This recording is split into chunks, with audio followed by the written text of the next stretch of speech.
అడుగుపెట్టిన కాడి నుంచి ఇక్కడ దాకా చూస్తే తప్పకుండా ఉప ఎన్నిక రావడం ఖాయం. అందులో మళ్ళొక్కసారి 50,000 ఓట్ల మెజారిటీతో తప్పకుండా మళ్ళీ గులాబీ జెండా ఎగరడం ఖాయం అనిపిస్తా ఉన్నది.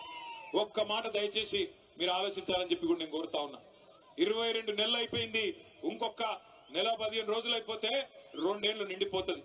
ఏం చేసింది కాంగ్రెస్ ప్రభుత్వం? ఎవరికి సాయం చేసింది? ఇక్కడికి వస్తుంటే ఎమ్మెల్యే ఆలంపూర్ తమ్ముడు విజయుడు చెప్తా ఉన్నాడు, అన్నా మళ్ళీ లో వోల్టేజ్ సమస్య వచ్చింది, మళ్ళా మోటార్లు కాలుతా ఉన్నాయి, మళ్ళా రైతులు గోసపడతా ఉన్నారు, బాధపడతా ఉన్నారన్న అని చెప్తా ఉన్నాడు. అట్లాగే సీడ్ కంపెనీల విషయంలో చెప్తా ఉన్నారు, సీడ్ కంపెనీలు ఇదివరకు ఇచ్చినట్టు ఇవ్వట్లేదు, బాగా ఇబ్బంది పెడుతున్నాయి, వాళ్ళ కాడ కూడా ఇబ్బందికరమైన పరిస్థితులు ఉన్నాయని చెప్పి ఆ సీడ్ కంపెనీ రైతులు చెప్తా ఉన్నారు. తమ్ముడు మన కొంత పోరాటం కూడా చేసినాడు సీడ్ కంపెనీల మీద. ఒక్కటంటే ఒక్కటి సంక్షేమ పథకం గాని, ఒక్కటంటే ఒక్కటి అభివృద్ధి పథకం గాని ఇవాళ దొరికే పరిస్థితి లేదు. లంకె బిందెలు ఉన్నాయనుకొని వచ్చినా లంకె బిందెలు లేవు అంట. లంకె బిందెల కోసం ఎవరు తిరుగుతారు? అర్ధరాత్రి ఎవరు తిరుగుతారు? మీ గద్వాల కోటకాడ ఎవరు దొంగల కేసు అయితే మీ మీద అయితే ముఖ్యమంత్రిని దొంగ అంటారా మీరు? లంకె బిందెల కోసం ఎవడన్నా తిరుగుతాడా? నాకు అర్థం కాదు. అవి ఉంటాయనుకొని సెక్రటేరియట్కి వచ్చినాడంటే ఈ మనిషి. అదొక్కటే కాదు, నేను ఢిల్లీ పోతే నాకు అపాయింట్మెంట్లు ఇస్తలేరు, ఎందుకంటే చెప్పులు ఎత్తుకపోతాడేమో అని భయంతో అపాయింట్మెంట్లు ఇస్తలేరంట. కిషోర్ మన కర్మ, మన ముఖ్యమంత్రి అయ్యిండు. అందుకే నేను చెప్తా ఉన్నా, కాంగ్రెస్ వాళ్ళు నోటికొచ్చిన మాటలు చెప్పి అరిచేతిలో స్వర్గం చూపెట్టి మీకు ఇష్టం వచ్చిన వేలం పాటలాగా ఆయన 2 ఇస్తే నేను 4 ఇస్తా అని చెప్పి డైలాగులు కొట్టి ఓట్లు దండుకున్నారు. ఇవాళ అవతల పడ్డారు. దమ్ముంటే నీ భాషలో చెప్తున్నా, నాకు భాష ఇట్లా మాట్లాడు ఇష్టం ఉండదు, కానీ రేవంత్ రెడ్డికి ఈ భాషలో చెప్తేనే అర్థమవుతుందని తెలుసు. రేవంత్ రెడ్డి నీకు దమ్ముంటే, నువ్వు మగాడివైతే ఆ 10 మందిని రాజీనామా చెప్పి ఎన్నికల్లో చూసుకుందాం ఎవరి సత్తా ఏందో, ఎవరి ప్రభుత్వ పనితీరేందో, 10 ఏళ్ల కేసీఆర్ పనితీరేందో, 2 ఏళ్ల కాంగ్రెస్ ప్రభుత్వ పనితీరేందో ప్రజలే నిర్ణయం చేస్తారు. ఉమ్మడి మహబూబ్ నగర్ జిల్లాలో ఒకటే ఒక్క ఎమ్మెల్యే మా పార్టీ నుంచి నీ పార్టీలోకి వచ్చినాడు గద్వాలలో.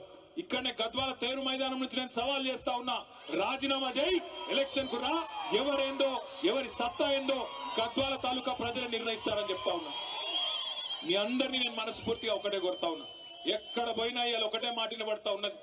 అప్పుడే బాగుండన్నా, కేసీఆర్ ఉన్నప్పుడే కరెంటు మంచిగా వస్తుండే, కేసీఆర్ ఉన్నప్పుడే టైంకు యూరియా దొరుకుతుండే, కేసీఆర్ ఉన్నప్పుడే బ్రహ్మాండంగా పంటల కొనుగోలు జరుగుతుండే, కేసీఆర్ ఉన్నప్పుడే మాకు నాట్లేసే టైం వచ్చింది అంటే టింగు టింగుమని రైతు బంధు పడుతుండే. ఈ ముఖ్యమంత్రి వచ్చినాక, ఈ కాంగ్రెస్ పార్టీ ప్రభుత్వం వచ్చినాక మా బాధ చెప్పరాకుండా ఉందన్నా అని చెప్పి ఇవాళ ఎక్కడ పోయినా రైతన్నలు ఏడుస్తా ఉన్నారు. ఆటో డ్రైవర్లు చెప్తా ఉన్నారు, అన్నా ఇది మా చావుకే వచ్చింది ప్రభుత్వం, ఇప్పటికే దగ్గర 70 మందిని చచ్చిపోయినాము, దయచేసి మమ్మల్ని కాపాడండి అని చెప్పి ఆటో అన్నలు బాధపడతా ఉన్నారు. అట్లాగే ఏ వర్గమైన పిల్లల దగ్గరికి పోతే, చదువుకున్న పిల్లల దగ్గరికి 2 లక్షల ఉద్యోగాలు వస్తాయి మొదటి సంవత్సరం అని చెప్పి రాహుల్ గాంధీ వచ్చి చెప్తే నమ్మినామన్నా, నమ్మి మీకు వ్యతిరేకంగా ప్రచారం చేసినాం, ఓట్లేసినాం. ఇట్లా ఉద్యోగాలు అమ్ముకుంటారని మాకు తెలియదన్నా. ఒక్కో ఉద్యోగం గ్రూప్ 1 ఉద్యోగాన్ని 3 కోట్ల నుంచి 5 కోట్లకు అమ్ముకున్నారు, డిప్యూటీ కలెక్టర్ లాంటి ఉద్యోగాలను. మరి ఇంత దుర్మార్గం వస్తుందని మేము అనుకోలేదన్నా అని పిల్లలు బాధపడతా ఉన్నారు. కేటీఆర్ గద్వాల సభలో మాట్లాడుతున్న తీరు చూస్తే కనీసం వాళ్ళకు సిగ్గనిపించలేని పరిస్థితి. 39 మంది ఎమ్మెల్యేలని, 3 ఎంపీలని, 16 మంది పైచిలుకు ఎమ్మెల్సీలను, వివిధ పార్టీలకు సంబంధించిన వాళ్లను బీఆర్ఎస్లో చేర్చుకున్నప్పుడు ఎటుపోయింది మొహం? మాట్లాడితే దమ్ముంటే రాజీనామా చేయించు, మగతనం ఉంటే రాజీనామా చేయించు అంటున్న కేటీఆర్, మరి ఆ రోజు మీకు మగతనం దమ్ము లేకుండానా ఇంతమందిని జాయిన్ చేసుకున్న రోజు? మేము 10 మంది వాళ్ళను ఎమ్మెల్యేలను రాజీనామా చేయించేంత వరకు అమరణ దీక్ష చేస్తా అంటే, ఇక అమరణ దీక్ష అంటే ఇక నువ్వే చేయాలి.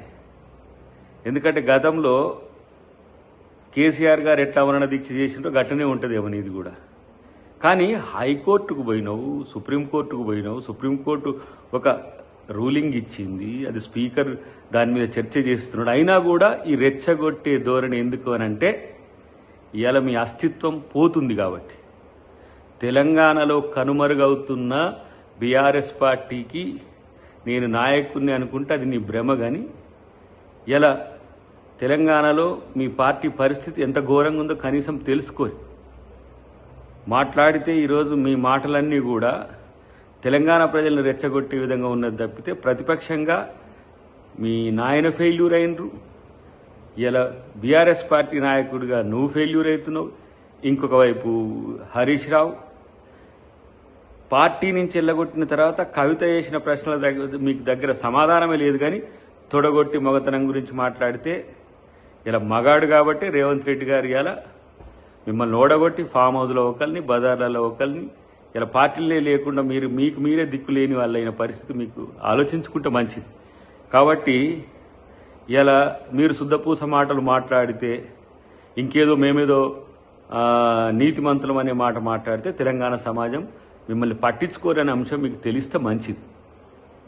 అన్నిటికంటే ముఖ్యంగా తెలంగాణ సమాజాన్ని తెలంగాణను వంచిన మిమ్మల్ని ప్రజలు ఎప్పుడూ సహించరనే విషయం గుర్తుంచుకుంటే మరీ మంచిదని చెప్పి తెలియజేస్తుంది. హిట్ టీవీ యాప్, ఇందులో short news, live news, entertainment shows, movies, digital magazines తో పాటు మీ జిల్లా వార్తలను కూడా ఫ్రీగా చూడొచ్చు.